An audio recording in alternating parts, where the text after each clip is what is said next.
एक गांव था, छोटा सा पर अपने नाम से बड़ा मशहूर। नाम था सुखपुर।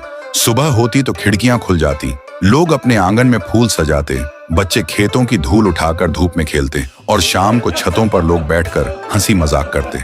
लेकिन उस सुकून के पीछे छुपा था एक राज, जलन, नफरत और हिंसा। हर कोई अपने दिल में वो जहर दबा के रखता था। फिर एक दिन गांव में राशन बंट रहा था, सब लाइन में खड़े थे। तभी एक औरत तेज दौड़ती हुई आई। उसने रोकर कहा, मुझे जल्दी राशन दो, मेरा बच्चा बीमार है, मेरे घर में खाने का कुछ नहीं है। दूसरे लोग भड़क गए और बोला, मेरे बच्चे को भी रोटी चाहिए, उसे स्कूल जाना है। बात बढ़ी, आंखों में शिकायत जल उठी और फिर गालियां शुरू हो गईं। और देखते ही देखते एक छोटी सी बात से गांव के अंदर छुपा जहर बाहर आ गया। लेकिन गांव वालों को क्या पता था, सुखपुर के सुकून को और अंधेरा देने अब लौट आई थी पीहू। गांव के बाहर कुछ कचरे के डिब्बे रखे थे और उन्हीं डिब्बों के पास पीहू रोज बैठ जाती थी खाना मांगने के लिए। लोग आते जाते सोचते कोई अनाथ बेघर बच्ची होगी। एक रात गांव का एक मिस्त्री रात में काम खत्म करके घर लौट रहा था।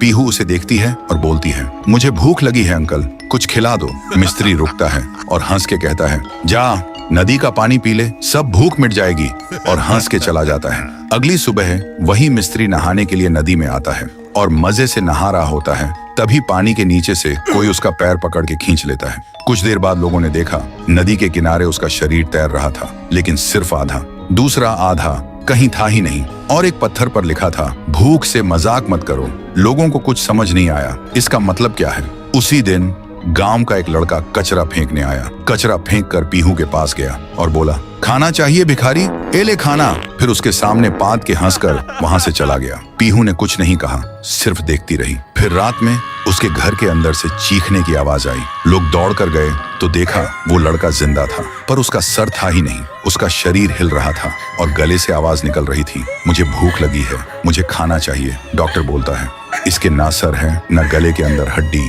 और न जुबान, फिर भी आवाज आ रही है जैसे इसका आत्मा बोल रहा हो। सुबह गांव के लोग इकट्ठे हो जाते हैं। सब बोलते, जब से हम सब ने लड़ाई, नफरत और हिंसा शुरू की है, तब से कुछ न कुछ बुरा हो रहा है। लेकिन कुछ लोग कहते हैं, नहीं, लगता है किसी ने हमारे गांव को श्राप दिया है, हमें शांति के लिए यज्ञ करना होगा, तभी सब ठीक होगा। फिर रात में एक बड़ा पंडित बुलाया गया। पूरा गांव जमा हुआ था। पंडित ने यज्ञ शुरू किया, लेकिन जैसे ही पंडित ने पहली आहुति दी, आग से एक लाल ज्वाला उठी और पंडित के शरीर को छू गई। अगले ही पल पंडित के शरीर में आग लग गई।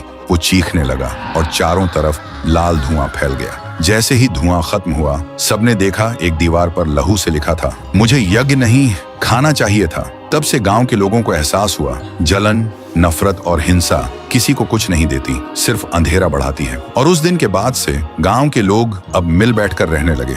ना किसी के अंदर नफरत रही, न जलन, सब एक दूसरे की मदद करने लगे।